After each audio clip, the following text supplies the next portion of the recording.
Good morning, everyone. Good morning. Hope you're well, and welcome to the class. Give me a minute.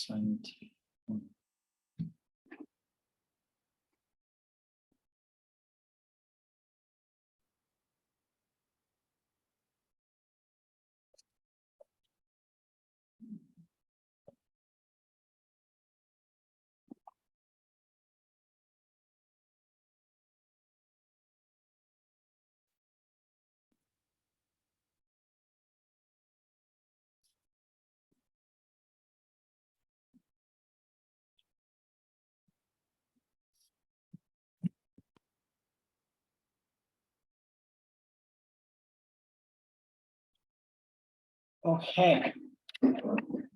So this week, what we are going to do is we are going to be looking at machine learning and AI.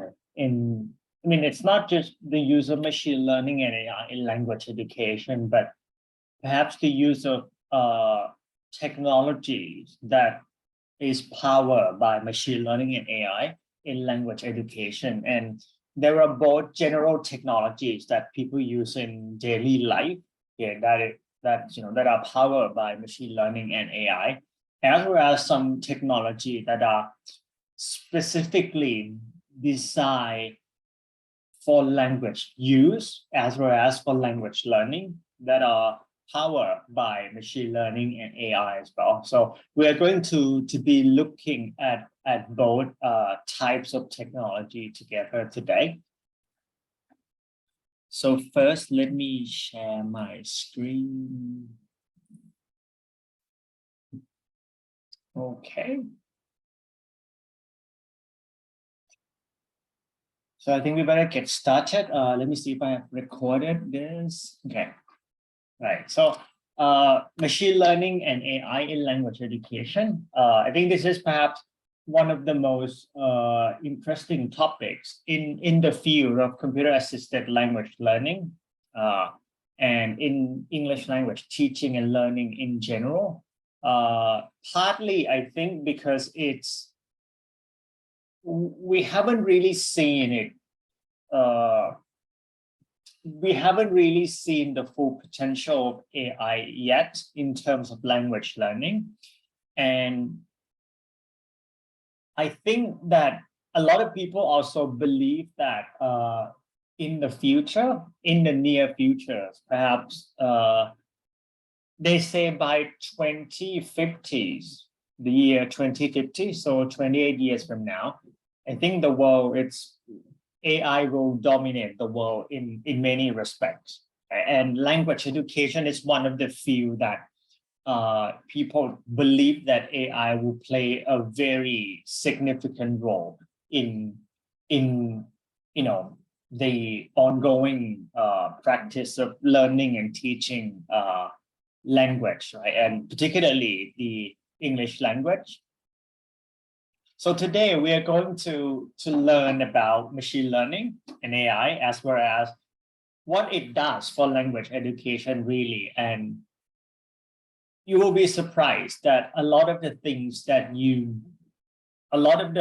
technology that you use in your daily life right now is actually associated with machine learning or AI in some respect.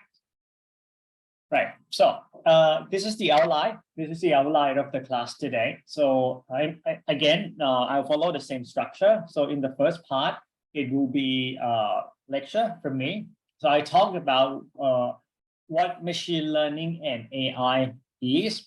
Then I talk about machine learning and AI technology that we use in our daily life. Then we will talk about machine learning and AI in language learning, as well as in language use, right? So there were two different things, right? When you use a technology to learn a language, that's one thing. When a piece of technology facilitates the way that you use the language, that's a different matter, right? So for example, if we are talking about or instant messaging application. We have Messenger, we have Line, we have WhatsApp, and so on. That is not an application that is designed for language learning, right? So there is no particular thing that you can learn, okay, through that platform. However, what it does is it actually gives you spaces to use the language, right? So that's what I mean by the difference between language learning and language use, right? And the last one is the example of machine learning and AI language learning tool. So in the last part, I'll be looking specifically at some of the language learning tools that are powered by machine learning and AI, and it's perhaps something that you can use as well. And in the second part, it will be a short activity for you to try out different technologies, and we will do some discussion as well.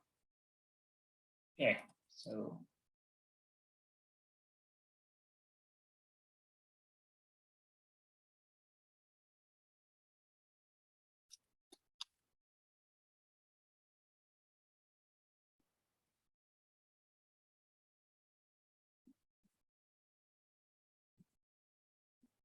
Give me a minute.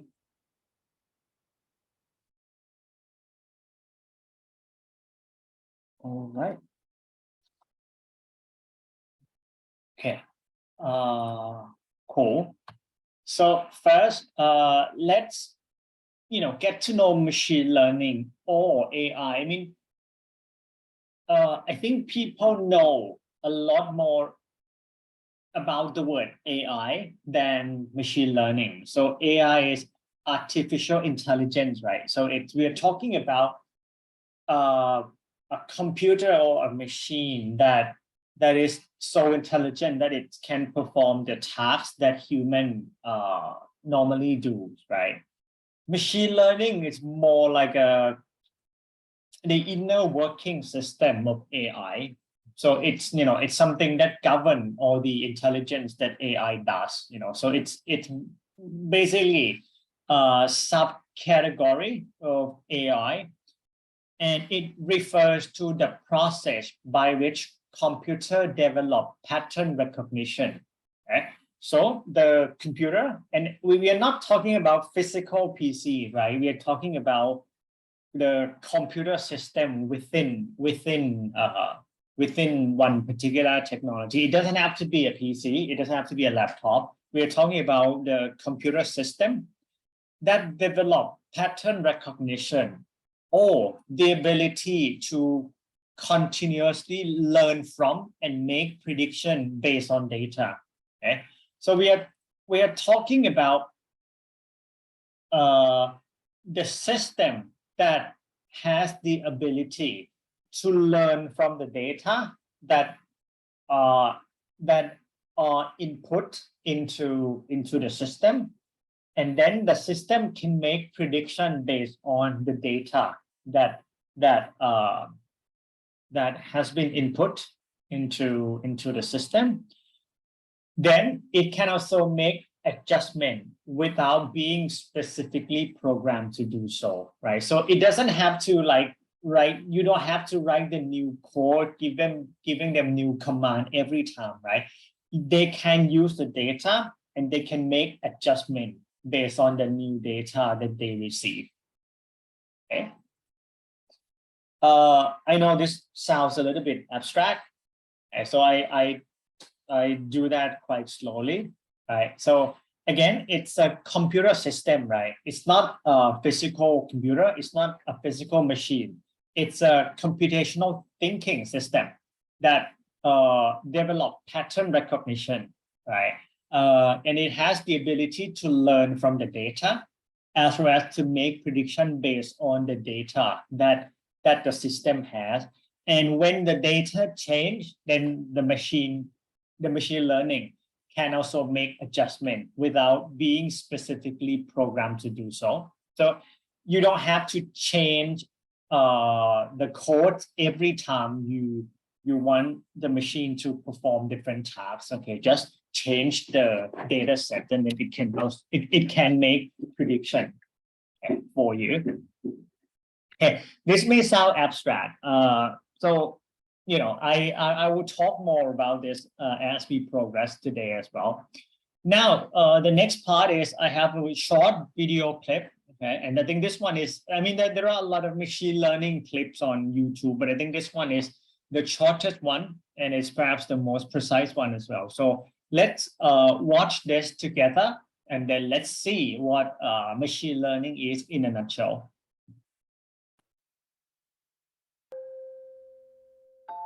Our ability to learn and get better at tasks through experience is part of being human. When we're born, we know almost nothing and can do almost nothing for ourselves. But soon, we're learning and becoming more capable every day. But did you know that computers can do the same? Machine learning brings together statistics and computer science to enable computers to learn how to do a given task without being programmed to do so. Just as your brain uses experience to improve at a task, it would be better for us to do it.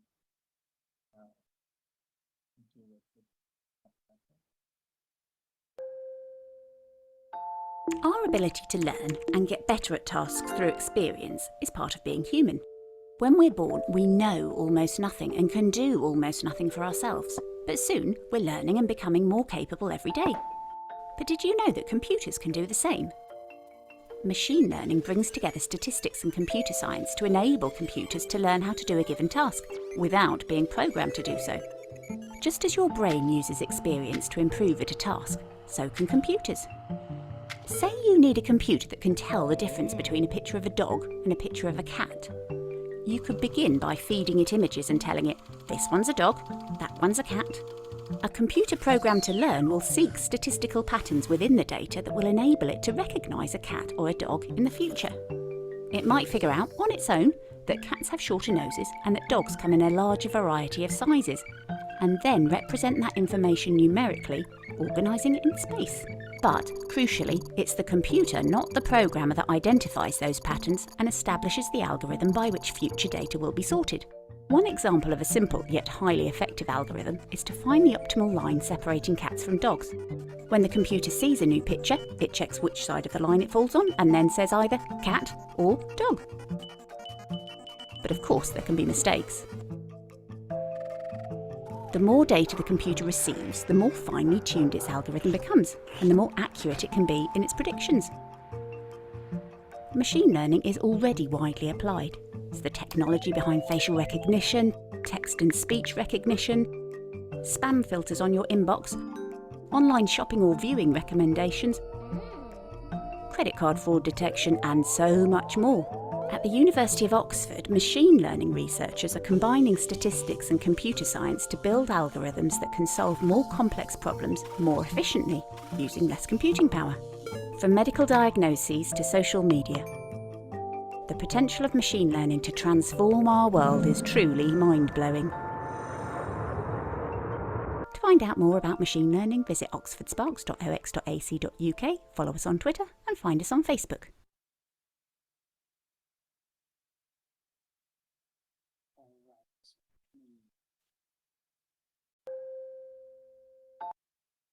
Okay. So, I mean, really, as you can see from the video clip, machine learning, I think the concept is just to, I think a good comparison is to compare, it's to see machine learning as a brain of human, right? So it functions in a very similar way. So once you get the new data into your brain, you learn it. Okay, and once you learn it, then you can do the task well, right? So machine learning, it's working in the same way. So when you input the data into it, then it can learn from the data. So I think in the example is that when you teach a machine to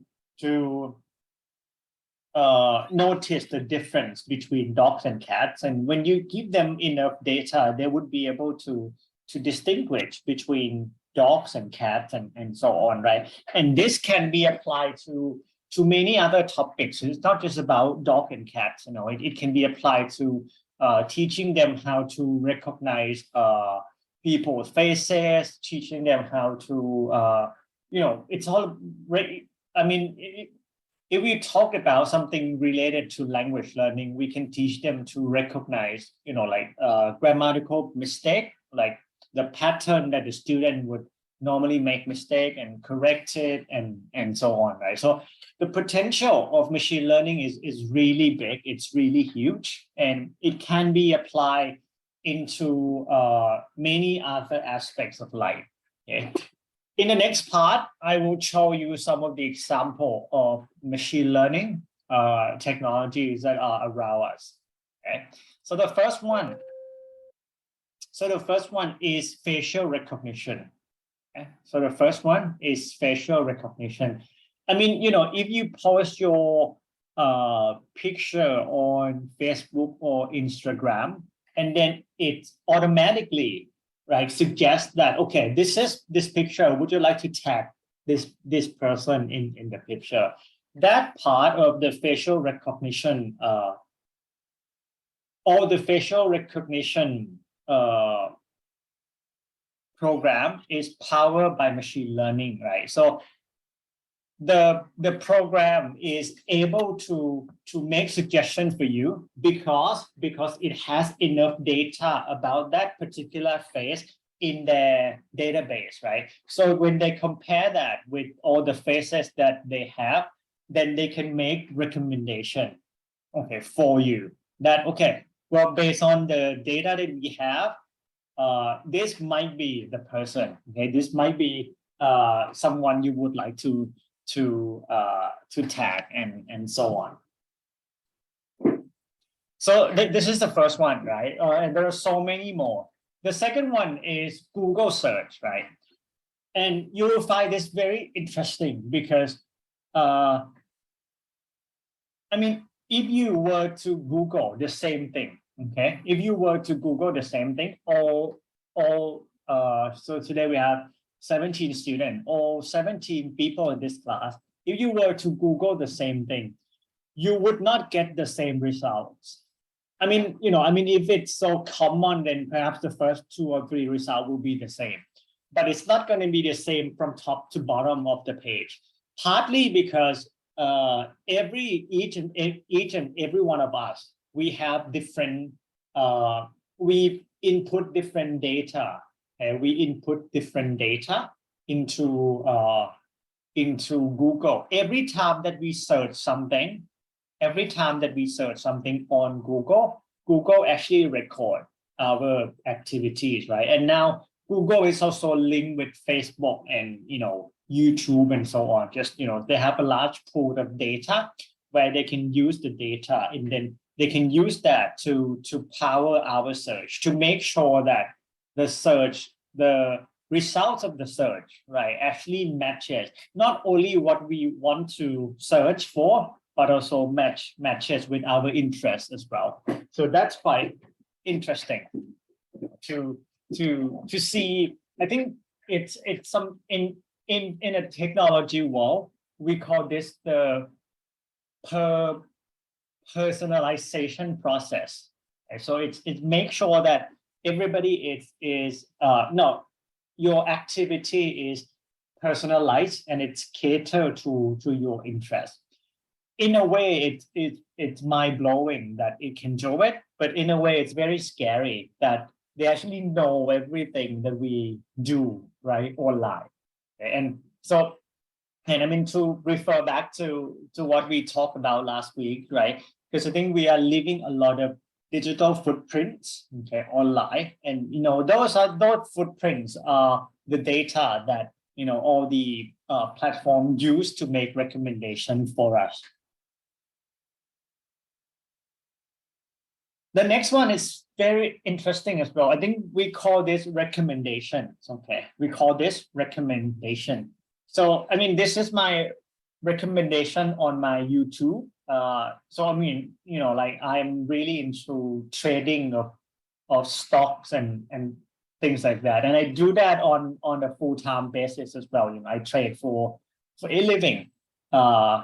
apart from teaching, of course. But what it does is, when I consume a lot of videos related to stock market, stock trading, and economies and so on, it always make recommendation for me to watch more about this and that and this and that and this and that. So I think with you, I mean, if you go onto your YouTube channels, right, you would get a different set of recommendation from me, although we are watching the same video. Okay, so let's say I watched this video, you watch the same video, right? But then the recommendation that appear on the site will be different based on your interest, based on the data that you put into it, based on your records of watching different videos, right? So something that it's really fascinating is, it's not only can collect the data, they also use the data to analyze and suggest, something that we might be interested in, right? So I think this is what and normally what we do is we normally just click on and keep watching, right? I think you might have gone through the same experience of you're working and you just want to take a short break, and you would say, yeah, let's watch just one YouTube clip, and then you go on to YouTube, you watch one clip, and then you see recommendation, and you keep watching, and perhaps you end up like spending like 2 hours on YouTube and so on, right? So I mean, that's what happens, that's what happened with recommendation system. Although with recommendation system, it is primarily used for business objective, not for educational objective, right? So I think, but there are also ways that we can incorporate that into education in general as well, just to provide lessons that are perhaps more tailored to the interests of each and every student, right? But I think we cannot do it at the human level. We have to do it with online classes, with online courses, and so on. And then with me being in the stock market, just with a lot of the AI trading system can be applied, just to look at the history, to look at all the factors and things like that, and make prediction about how the market is going to be in the next few years, how this particular stock is going to perform in the next few years, and make recommendation and suggestion. Or I mean, even we can just put the money in and let the AI or machine learning actually do the trading for us.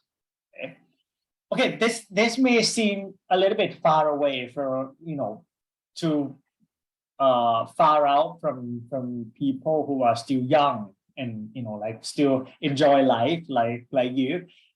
I think the next example is perhaps a little bit more related to you, and you can relate more. You may not know that the traffic lights that is that you use, not just, I think it mainly in Bangkok, but also in some other provinces as well. The numbers actually they use the data to make adjustment to the number of time that they would give green lights and red light to different side of the road. Okay, they use the number of the car. Okay, they use the number of the car to actually program the traffic light to be able to make sure that the traffic is not to manage the traffic, to make sure that, okay, well, this side of the road has a lot of cars, so they need more time with the green light. This side of the road has not so many cars, so they may need less time for the green lights and so on. this is how it should work in theory. I don't think it actually works really well in Bangkok. Yeah, I always wonder what our algorithm that they use in determining the traffic light timing in Bangkok, because I think it's pretty bad, just the way that it does things, right? And it's certainly can be improved, so yeah, what you mean, but it is, this is how it works. I'm not saying it's worked well in our city, right? But it's still in principle it worked in some ways. So now I think so far we have looked at machine learning in general, right? We have looked at machine learning in general. Now we are going to look at machine learning that perhaps more related to linguistic, more related to language, right? And I think the next part is the part that perhaps you may be interested in later on in your studies as well, or in your life, because it's that there are a lot of job opportunities, and I can confirm that, just being someone working in this field for a long time, that it's so hard to find people who really understand language and to work in computer science, right? It's just difficult to find that connection. And if you can do both, then it will be very valuable. Okay, it will be a very valuable skills in the future. So when we look at machine learning and language, or at linguistic and so on, right? There is a term that we call natural language processing, or NLP, right?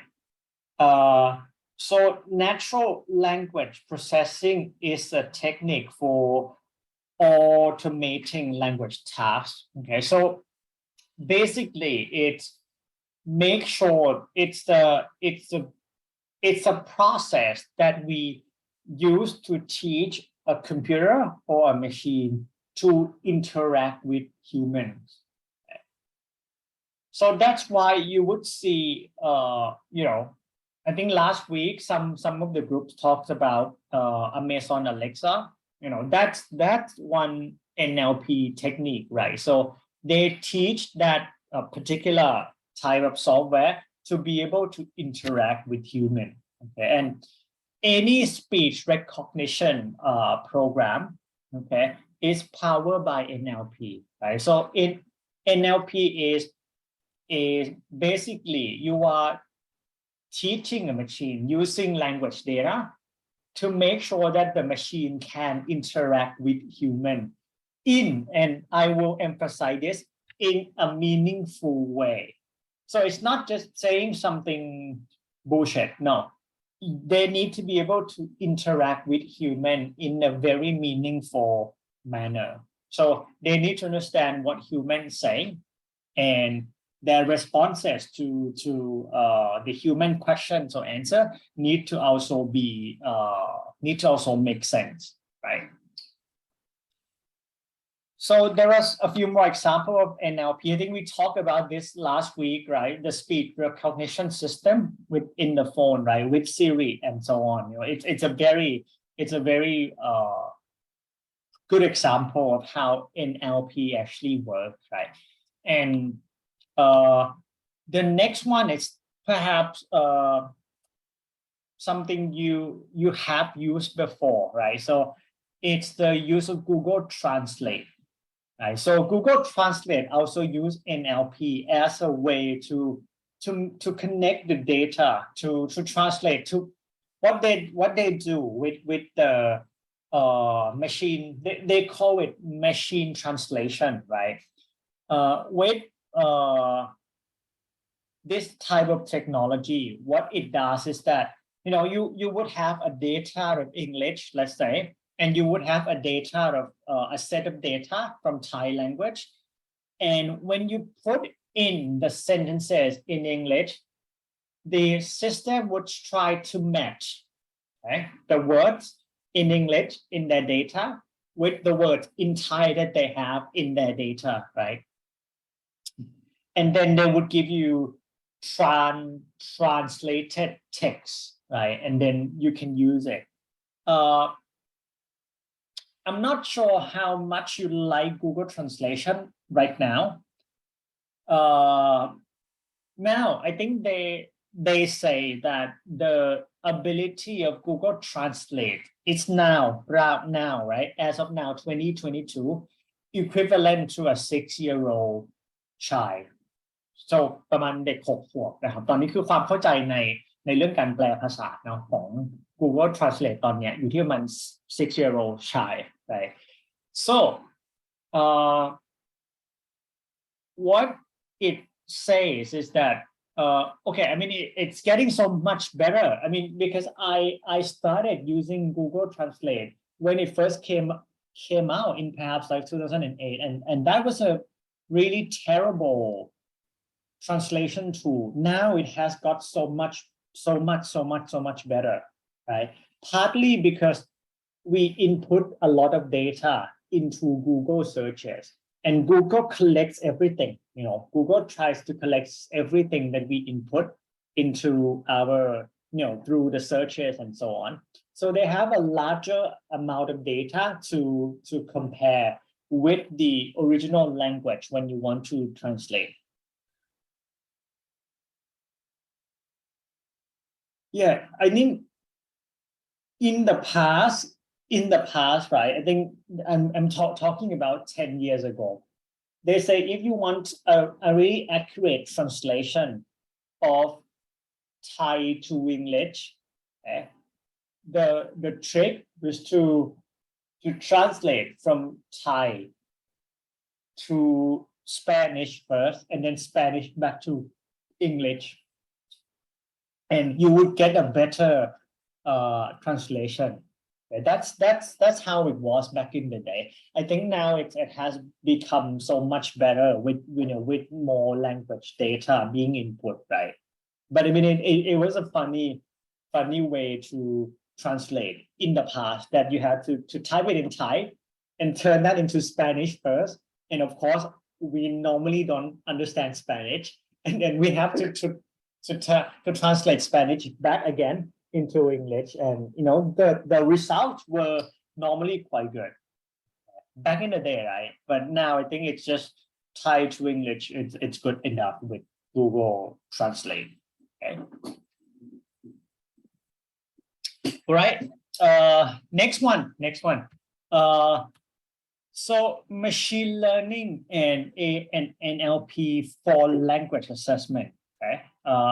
So this is the last topic that I talked about, and we will go into different tools, right? Machine learning and NLP for language assessment.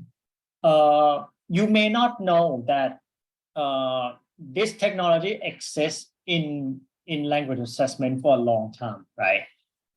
So basically, machine learning is a computer program that learns how to automatically score a text, right? So you don't need human to mark your essay.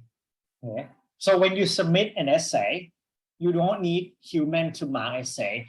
People can just submit that essay into a machine and then into a computer, and then that machine can actually give you a score as well as feedback as well. Okay? So, and its performance, of the machine is normally measured by its ability to predict the correct score. You may not know that.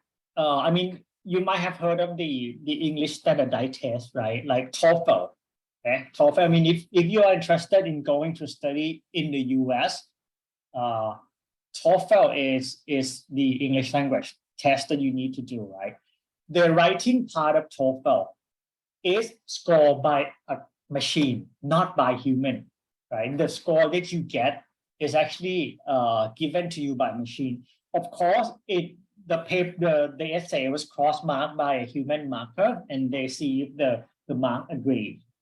But just so you can get a picture of how machine learning is being used, okay, in the field of language learning as well as language assessment right now. And the word assessment mean แบบเรื่องการประเมินผลนะครับเรื่องการแบบสมมติว่าเราไปสอบ IELTS สอบ TOEIC สอบอะไรพวกเนี้ยมันเป็น assessment รูปแบบหนึ่งเพราะว่ามันคือการประเมินความสามารถในการใช้ภาษา Okay.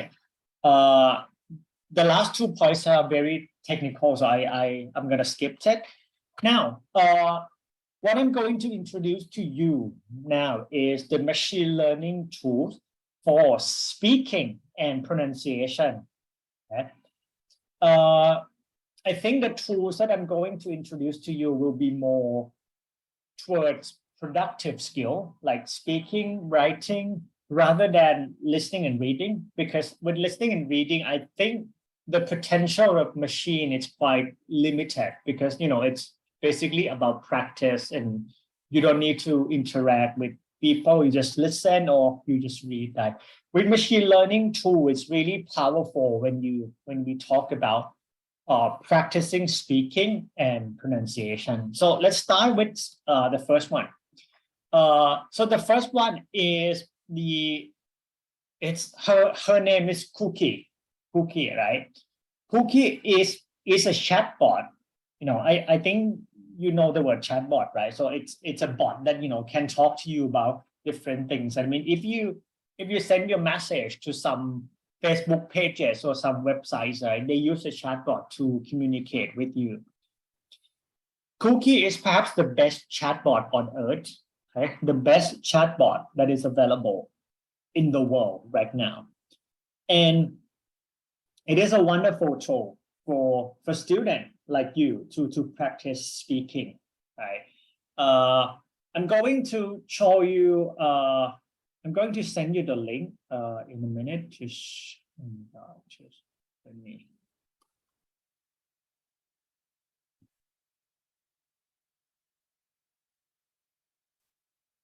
Okay. I'm going to send you the link here.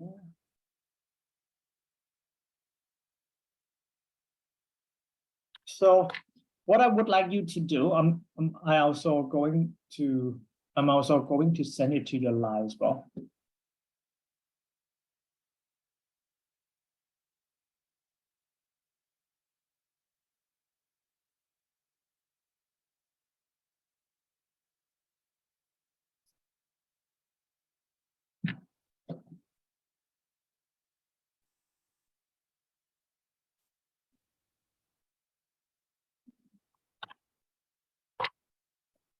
Okay, so what I would like you to do now is to go to this website. They would normally ask you to sign up, so just sign up first. Okay, just sign up first.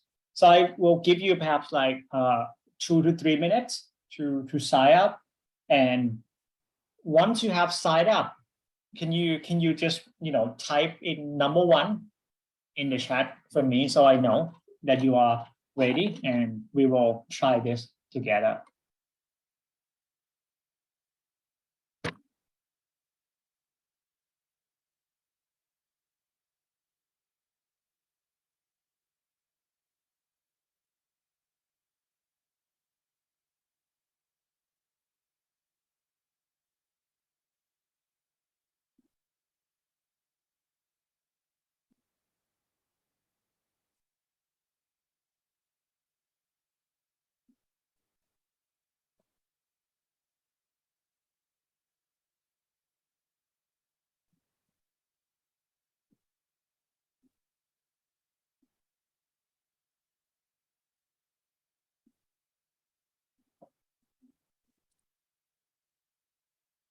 Yeah, just keep signing up and then we will have a look at it together.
Okay. Yeah, I think has everyone been able to sign up? Yeah.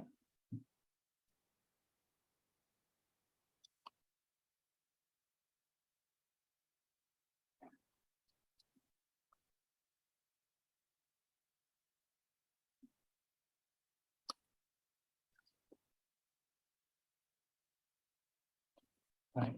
Okay. So what I would like to show you here is, I think this is the product of machine learning and AI, right? So Cookie is an AI that is powered by a large sets of language data, right? So it actually the AI itself was actually taught using a lot of language data, so that the machine will be able to respond. So the machine will be able to respond to your to your questions, and to interact with you in a meaningful way. Okay. So let's start by, if I'm sharing the screen right now, you can say, just hello. Hello, good to see you. How are you? Okay.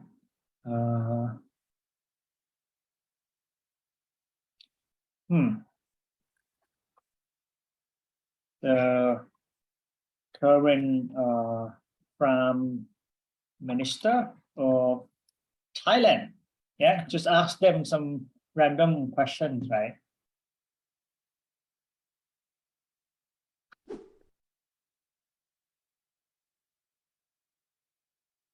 No, see, I think I asked who is the current Prime Minister of Thailand, but I think she actually answered the current Prime Minister of England. So I'm gonna correct her. This is the English PM.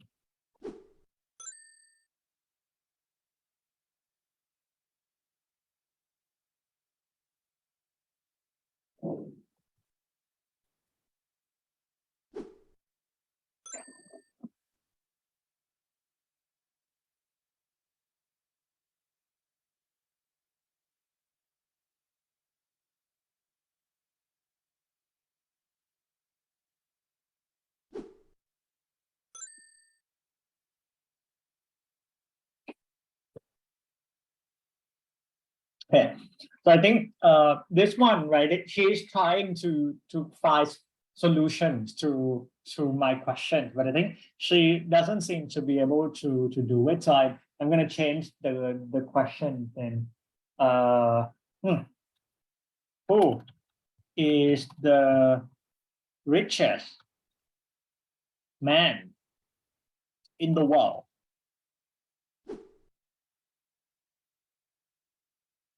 Mhm. Right. So she actually answered the richest man in the world is Elon Musk. Okay. What does he do?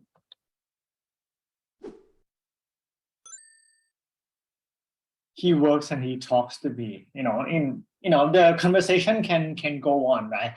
So what I would like you to do now, is just to play around, just to talk to Cookie, right? Just to do some conversational exchanges. And I will give you like, about 5 minutes to talk to her. And then once you have done that, we will move on, and then we will look at different technology. So now just talk to Cookie, right? Try to come up with various different questions and so on, right? Okay, so now you have time to talk to her, and then let's say we will continue at 10:35.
All right. Okay. So I think you should have a chance at least, talk to her for a little bit. But don't worry if you don't, because you will get to talk to her more in the activity that we will do today.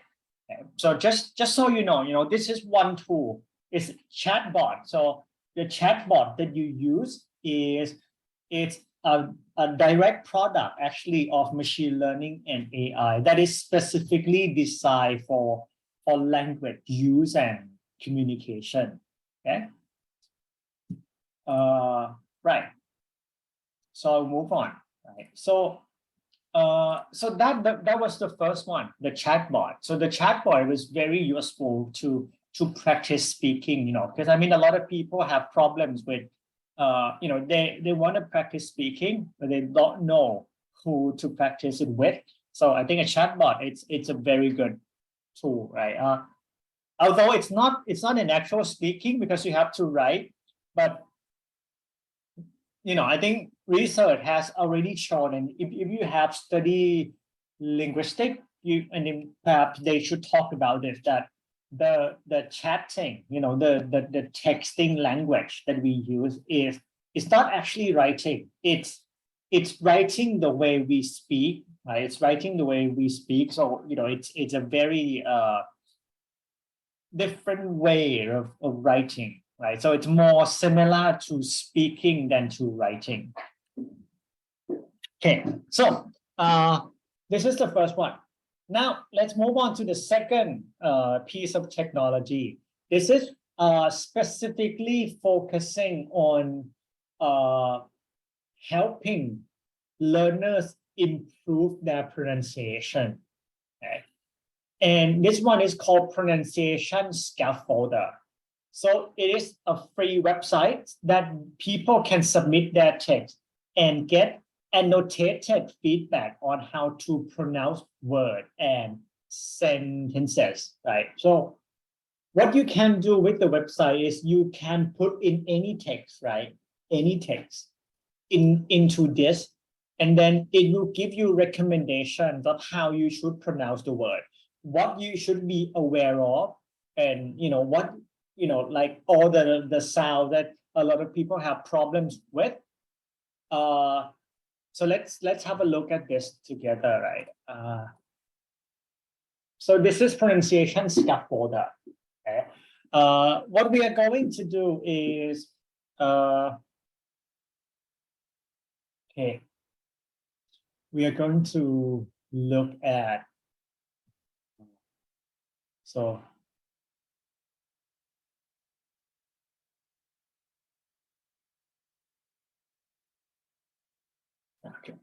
Right. I'm gonna just copy this and then put this into this. Right. So the way that you use the website, I'm gonna send you the link. The link will be in your live group as well.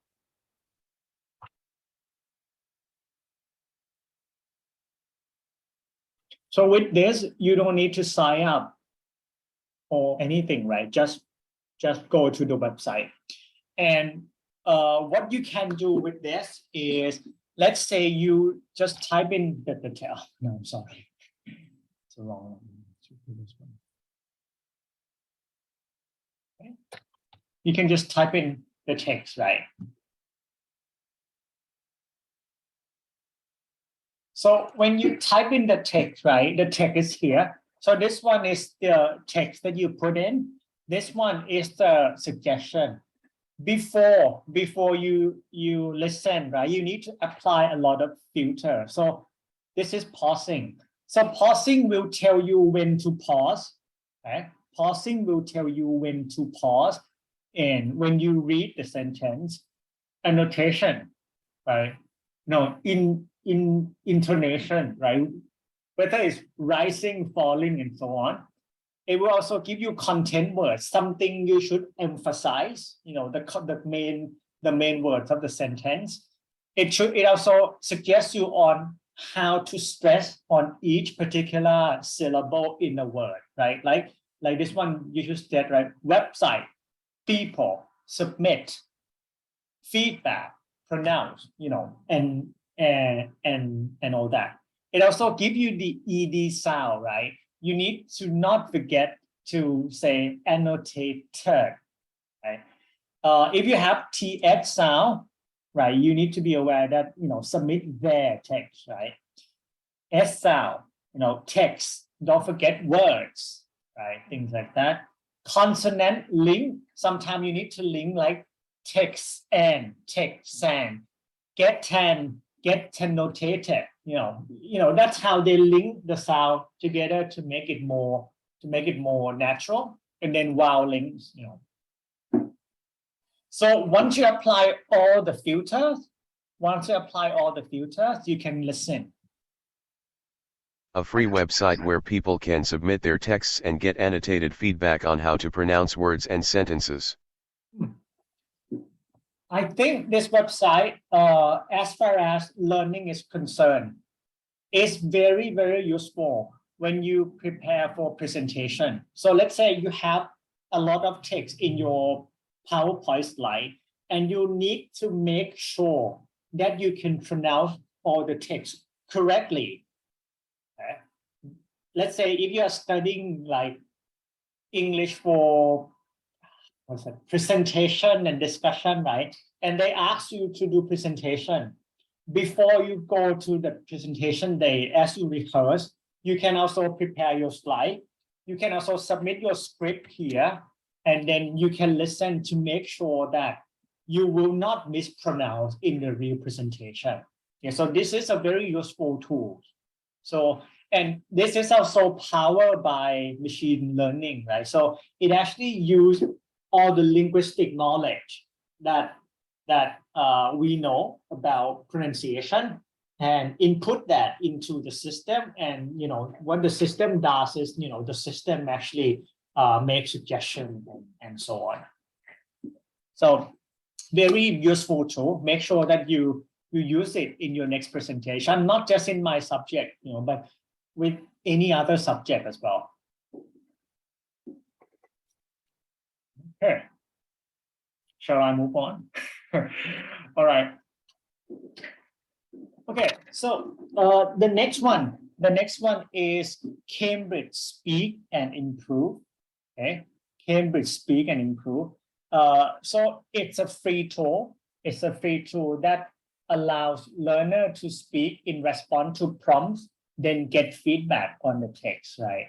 So basically, so it's a project that was created by Cambridge Assessment, and Cambridge Assessment is the owner of IELTS, is the owner of many other language tests. And what they do is they create a website called Speak and Improve, where you can go to the website and you can talk to the machine, right?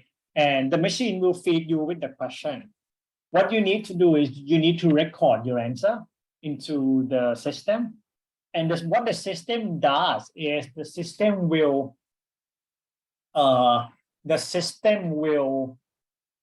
analyze your answer and give you the score. This one is particularly useful if you want to prepare for the test. So let's say if after you graduate, you want to go and study in England. And in England, universities in England normally require you to have IELTS score, right? And then when you need it, then you can use this program to practice and then get feedback. So it will just give you so if you speak like this, you would get 6.0 on IELTS, on 6.5 on IELTS, and so on. And so it's a really good tool that can help you build confidence and so on. So let me share the link with you as well.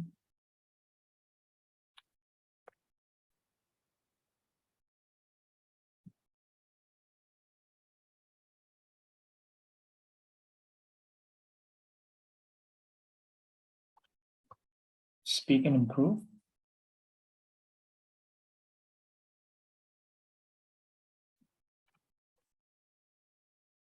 I'm not going to go into detail of Speak and Improve, but what you can do, I think, is you can just go and practice by yourself.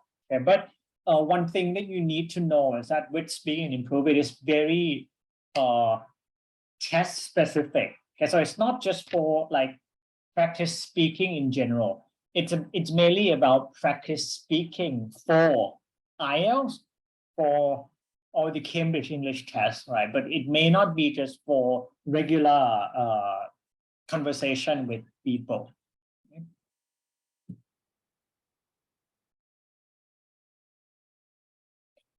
All right, so let's get back to this. Okay, I have a few more slides to go through before we can go into activity.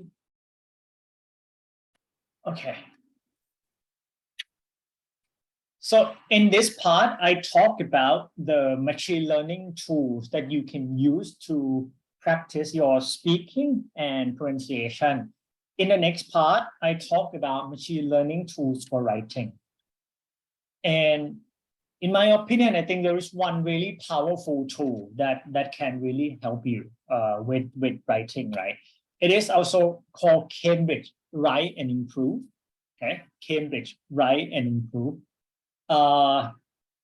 This is the product that I was involved. I was one of the people who developed the website when I was with Cambridge, just a few years ago. And so it's a free website. So it's a free tool that allows learners like you to submit text that they write in response to a prompt. So they would have questions for you, right? And then you would get all automated feedback. So it's not just feedback from human, it's feedback from machine on the text, right? Highlighting errors and in some cases suggesting correction. Okay, so it's basically you are submitting your essay into the program and then it gives you the score. It also highlights the errors that you make.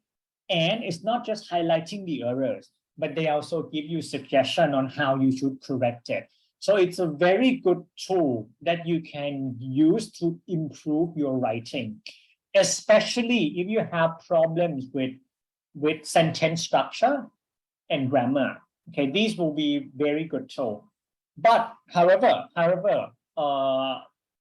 it should be cautious that, I mean, all the machine learning tool is very good for mechanical suggestion with grammar, with sentence structure. However, it's not very good in terms of giving you suggestion on content, right? Because content will vary from topic to topics. But I will walk you through a little bit about how the Cambridge Write and Improve was developed and why it is how it can give you the score, the level, as well as the suggestion. So the program, the Write and Improve, yeah, I'm gonna give you some.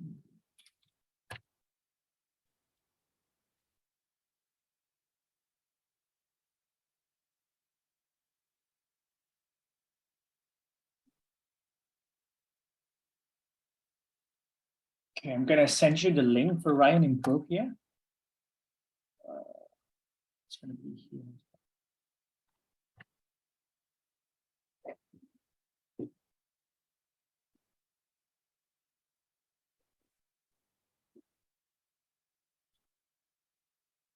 Okay, so let me go back to the slide. Right. So Write and Improve, so it involves a number of the inner workings of the product. The first part is the corpus of essay from Cambridge exam. As I mentioned, right, when we talk about the machine learning, it's not just about computer. It's about inputting the data into computer so that it can perform certain tasks. And with Cambridge Write and Improve, the data that we use to teach the machine to perform tasks is the corpus of essay from the Cambridge exam. And we also have the English profile program, which I will talk about later. We also have iTutor, which is human annotator. So, the human markers, right? And then we also have error detection system as well as the error correction system. I'll walk you through this one by one. So the first one, Cambridge Learner Corpus. If you remember what Ajahn Barami talked about, he talked about corpus. So corpus or corpora is it's a language data, right? It's language data that are available to us. Everything we produce can be classified into a corpus of language. And so with Write and Improve, the way that we teach the machine to perform tasks is we use a large collection of text produced by English language learners around the world, not just in any country, around the world, who take the Cambridge English examination. So taking IELTS, taking Cambridge English, lingual skill, and so on, right? It was developed by CUP and Cambridge ESOL examination. So it was developed by Cambridge Assessment, and the three main types of text are input. So the Cambridge main suite, and these are all technical, right? But it's not just the essay. They actually input the essay into this with markings and error code. So we need to teach the machine how to mark errors by putting the marking and error codes into the system. One example is, let's say, if we have the word water, W-A-T-E-R, water, and then in the essay, it's waters with S, right? And we correct it that, no, water is not, we cannot count water, so we cannot put S after water. Then the machine will learn. The next time the machine see the word water with S, they will correct it. So I think you now start to see how machine learning works with language, right? So, just when we teach them something, the system will learn it. And once the system has learned it, they will be able to perform the task, right? Or let's say, if in the essay, they say, do mistake, right? Do mistake. And then we correct it, like, no, not do mistake, but make mistake. And then we input the data into the machine. The next time the machine see the word do mistake, they will correct it. They will say, no, do, it's wrong. And then they will make suggestion that you need to use make and so on, right? So, this is just basically how you actually teach the machine to perform the task. So the first part is the Cambridge Learner Corpus, right? The second part is the English Profile Program. So it's a common European framework of reference for languages, or CEFR. I think you may have heard of the word CEFR, right? Because as far as I know, at Silapakron, if you want to graduate, you need to get something like B2, right? B2 on the CEFR framework, right? So it ranges from A1 to C2, right? And then, so English Profile Program just, give a description of what people at each level can do. Like, for example, like A1, they need to know like 500 words of English. A2, they need to know like, I don't know, like 10,000 words of English. B1, you need to know like 2,000 words. B2, blah, blah, blah. And there are a specific set of words that you need to know in order to be in that level and so on. And it's not just about vocabulary, it's also about grammar, about phonology and, discourse and so on, right? Okay, so the two things that they use mainly is the Cambridge Learner Corpus and the English Profile Program. So this will enable the program to give you correction, to give you feedback, as well as to put you in the right level. Okay. Now, what I would like you to do now is to go to Write and Improve. Okay. go to write and improve. And I mean, just forget about this. Go to write and improve and sign up first สมัครก่อนนะครับเนาะลองไป write and improve นะแล้วน้องลองสมัครดูก่อนนะครับพี่ให้เวลาลองสมัครสักแบบ 4-5 นาทีครับแล้วก็ถ้าใครสมัครเสร็จแล้วน้องพิมพ์1มาบอกพี่หน่อย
Okay, so I think yeah, I think many of you have done it. So I'm gonna show you something, and I'll let you do it by yourself.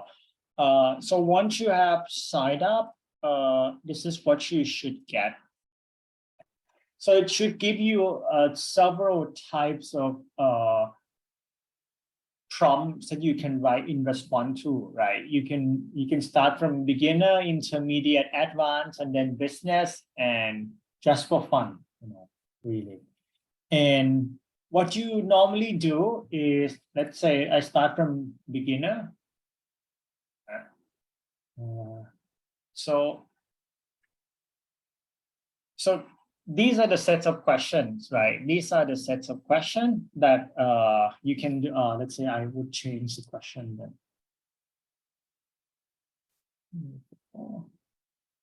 Okay. Right. Look at the three pictures.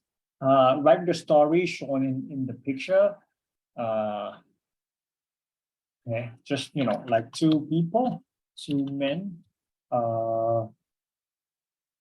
went to a sports store to buy a ball. Then they went to have a coffee and I don't know, enjoy talk, and finally they go to the field to play football together.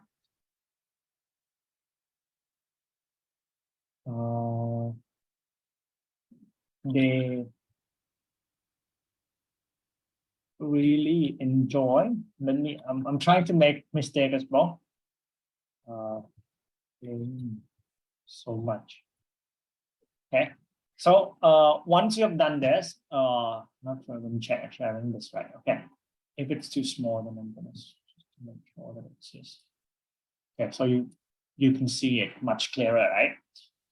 Okay, with this,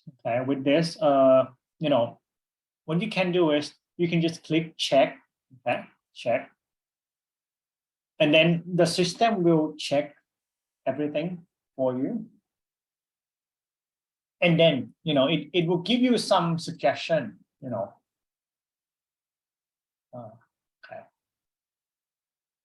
And what you can do is you can look at the word help, okay. And, just to see color coding, right? If, this seems to be a good sentence. If it is this color, the sentence could maybe improve. And there are some problems in this sentence. And so on, right? And I mean, if you get this one is incorrect word, right? Did you forget something before this word? Did you forget something after this word? And so on. So, you can just have a look, right? And then I think for me, this one is more like it's more about the sentence could be improved and so on. Okay. So, just play around with it, just to write something, write badly, make mistake and let the system correct you and so on. So,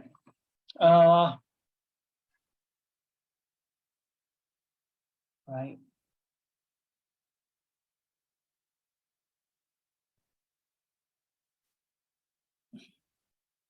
So what I'm going to let you do now is, let me go back to this first.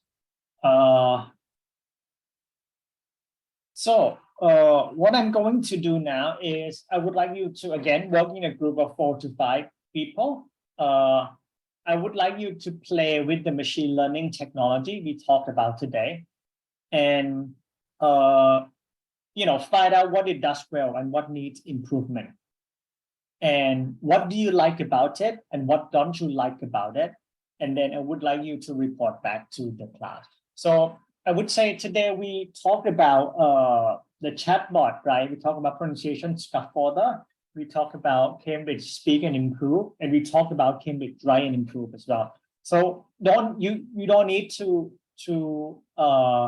play with all 4, right? Perhaps in your group you can choose just one, and then just try to explore what it does well and what it needs improvement, and what do you like about it and what don't you like about it. And then so I give you like perhaps 15 minutes to just play and talk to your friends, and then when we come back into the room, well, I will ask each group to just share very briefly, just what you like, what you don't like, and what it does well and what it doesn't. Okay. So let's do 4 groups then. Okay, so I give you 15 minutes to actually do it, and then when we come back, then you will get to chat.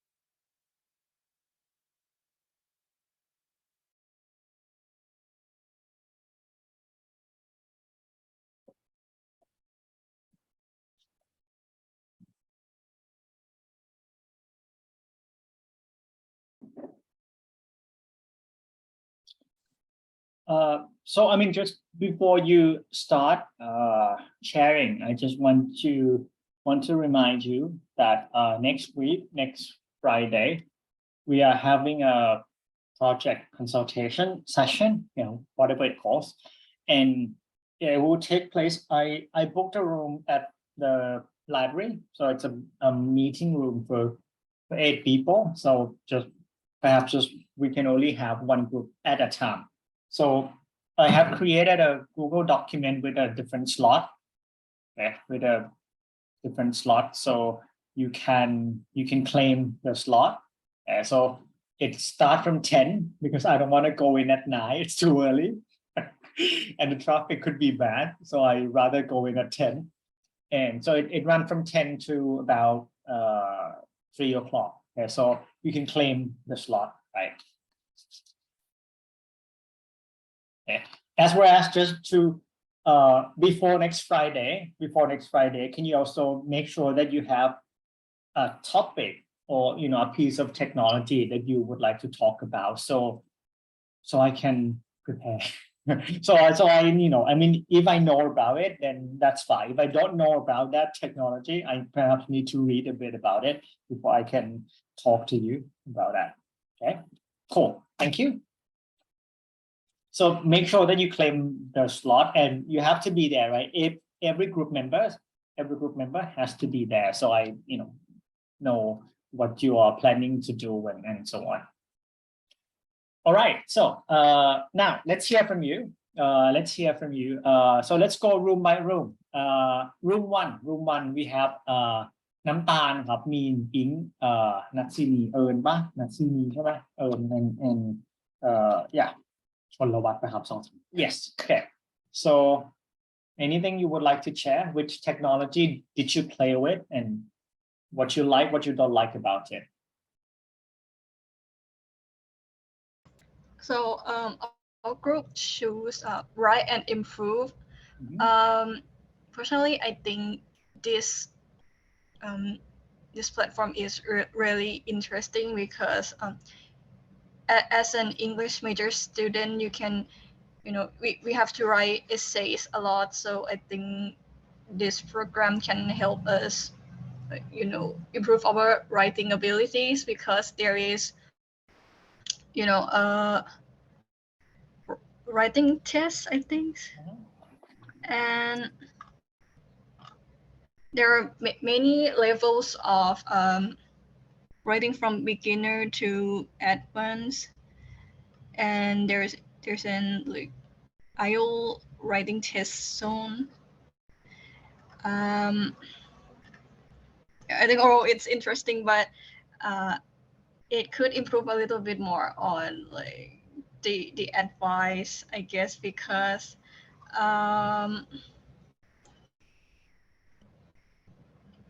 เหมือนมันให้แก้แต่ว่าไม่ได้บอกว่ามันมีตรงไหนที่ต้องแก้บ้างอะค่ะก็เลยรู้สึกว่าน่าจะดีกว่าถ้าแบบว่ามีแนะนำนิดหน่อยว่าตรงไหนต้องแก้อาจจะไม่เหมือน อาจจะไม่เหมือนแบบเว็บอื่นที่ขึ้นคำศัพท์ขึ้นมาแล้วให้กดจิ้มแต่ว่าอาจจะมีแค่บอกว่าแบบตรงจุดไหนที่คนแก้ขนาดนั้นก็ได้ค่ะอะไรประมาณนี้ yeah Okay, thank you. All right. Yes, thank you. Are there any other comments on Write and Improve? เพื่อนๆว่าไง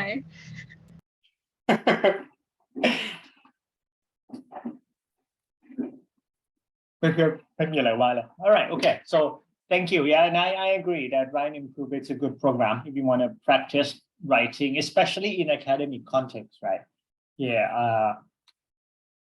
I also agree that I think Write and Improve could be improved. Write and Improve could be improved by adding more, like correction and suggestion into the system. I think I understand the reason behind not correcting everything, because I think when the program was created, I think they believe that they would only make correction if they are 100% sure that that's the best correction to give to students. But I think with language being really fluid, it's not easy to find one right correction, right? So they say, not me, they say it's better not to correct than to correct wrongly. So I think that's why they're trying to just leave out some of the correction that they are not sure of. But I agree with you that it should be more. They should be able to provide more corrections and suggestions. Okay. Next group, room 2 ครับ we have ใครนะ เพิร์ทใช่ไหม โอ๊ต เป้ย บุ๊กครับ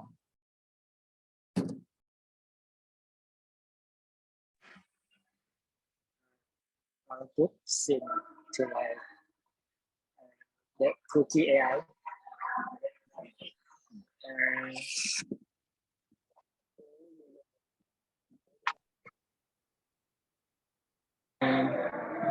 This one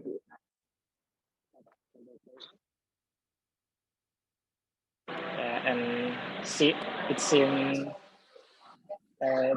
up to date in news like about the Queen Elizabeth. But in the long conversation, sometimes it cannot answer. Yeah. But it still can understand like the abbreviation. Some of the joke or video games, but of course in the popular one, not in the everything. So it is AI. I think it can unlimited improve by learning from the data, but it come so far from in the past, like the AI in the past just like answer your question, but the cookie can ask you some of the question, not only wait for the question. That's it. Okay. Thank you. Yeah, thank you.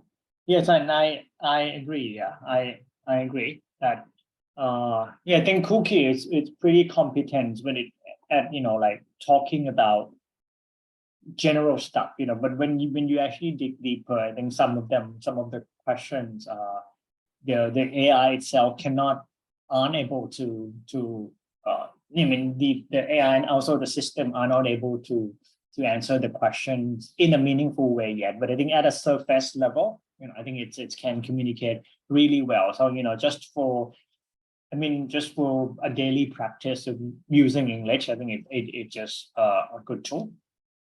Okay, thank you. Next one, room 3 ครับ room 3. Not sure who are in room 3, but now I have การกับ Hello. Yeah. ได้ยินไหมครับ ครับ Our group should write and improve because we think that it can improve our ability to write significantly, and it also has timer, so you can practice to like writing, time writing for, Mhm. I mean, practice for use for the future test, outcome test, something like that. And it also tells you, I mean, tells us what level we are at. I mean, I write randomly, and it tells that I am at A1 level Yeah. because I write randomly. Yeah. But and that is the good things, and the bad thing is we think it does show where to fix, but it does not give a lot of suggestion. Mhm. So like it is like เหมือนมันถามเรากลับแล้วฮะไอตัว ตัวเว็บนะครับ something like ถามว่าใช่เหรอตรงนี้ใช่หรือเปล่าอะไรเงี้ย Yeah. I think I think it should be more simple. I think like Mhm. Okay. directly tell how to fix or replace this word, and that's it for our group. Thank you. Yeah, I think this was quite similar to the first group, right? That I mean, it's good for practice. However, with the suggestion and correction that it give, it should perhaps be more. They should give you more details about how to improve and things like that. This one is more like saying this is wrong, but you need to go and find out yourself. How to correct it. All right, thank you. And the last group we have Ploy ครับ In Natty แต้วครับ Oh, we try two things, cookie and the last one I approve something.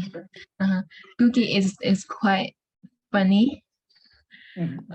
I can I call her like cheese?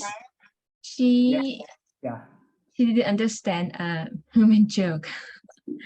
I tell her a joke and she didn't understand, and she tell meอะไรอะคะแบบข้อมูลทางวิชาการนะคะ I asked her what is bigger than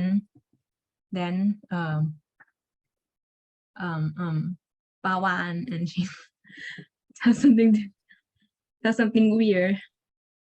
And the last one we try grammar improve. It's good so far. It's point out that which part is wrong, and highlight the sentence is which sentence is wrong, but don't tell me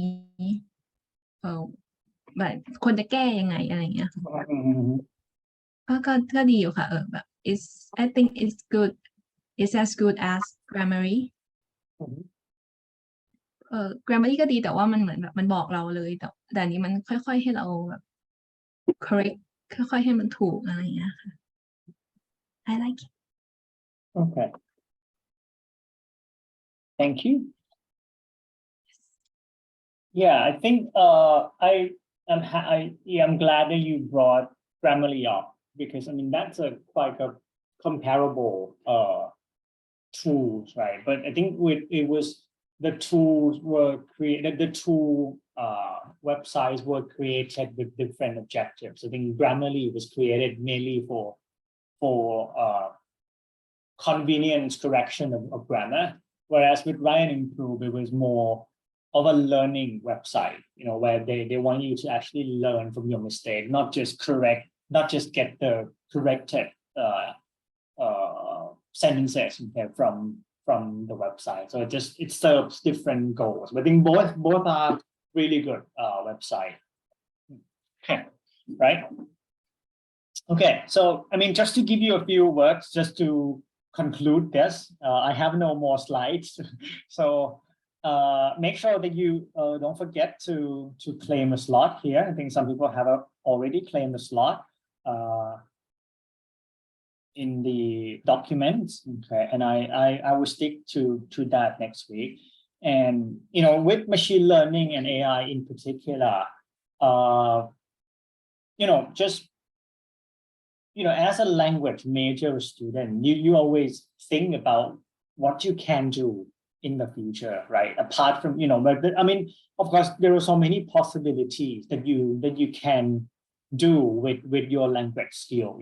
You can teach, like me, like other teachers, like you can do tutoring, and so on. And you can do translation, you can do whatever, right? But I think one area that would be interesting to go into is computational linguistics, because that requires people who have the knowledge of language to begin with. So you need to understand how language works, right? And you need to understand how Thai and English and so on work, right? And then when you go out and learn more about computing skill, like programming languages and so on, and that could be very useful combination, and that will get you into a really well-paid jobs, especially here in Thailand, that there are not so many there, and I am confident to say, with this, that there are not so many computational linguists available right now. It's just, it's hard to find people to work with who have both the language and computing knowledge, right? It's either this person is language, this person is computer. So if you can combine both, then I think you have a really bright career ahead of you. And that also comes with machine learning and AI and so on. Just so the potential of not only using those technology, but also use your language knowledge, right, to be able to work behind the scene with them as well, really. And because I mean, if you look at Write and Improve, all the corrections are made by language experts, right, not by scientists or engineer. It's all made by language experts, really. And that's why I'm saying there is a lot of opportunity out there. So make sure that if you are interested, okay, this is just one interesting career path to go into the future, and it pays so well, Okay, right. Okay, so I'm not sure, are there any other questions you have today? Any other questions?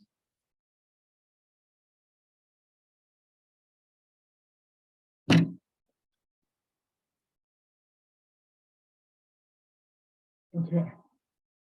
All right, if there are no other questions, thank you for coming today, and I will see you again next Friday. And this literally means see you face to face, right? So I see you next Friday for our consultation. ครับ ขอบคุณครับ thank you ขอบคุณค่ะสวัสดีค่ะ สวัสดีค่ะ สวัสดีครับ I don't have a question now, but can I ask you later in the group? Yes, sure. Okay. See you in person then. See you in person. Thank you. ที่ discuss สุขหน้านี่แบบต้องเตรียมมาพูดเยอะแค่ไหนหรือว่าต้องทำเป็นสไลด์มาเลยไหมหรือว่าเอายังไงครับตัวคอนเซ็ปต์หน้าใช่ไหมสัปดาห์หน้าใช่ครับเป็นคอนเซ็ปต์เฉยๆครับแค่อาจจะแบบเอามาพูดให้พี่ฟังว่าเฮ้ยเราเลือกเทคโนโลยีอะไรใช่ป่ะแล้วเราเลือกโจทย์ไหนที่มันมีข้อ1กับข้อ2ใช่ไหมแล้วเราแพลนจะพรีเซนต์ยังไงเพื่อแบบพี่จะได้ดูว่าเฮ้ยไอเดียตรงนี้โอเคแล้วไอเดียตรงนี้อาจจะต้องปรับอะไรเงี้ยเฉยๆครับขอบคุณครับ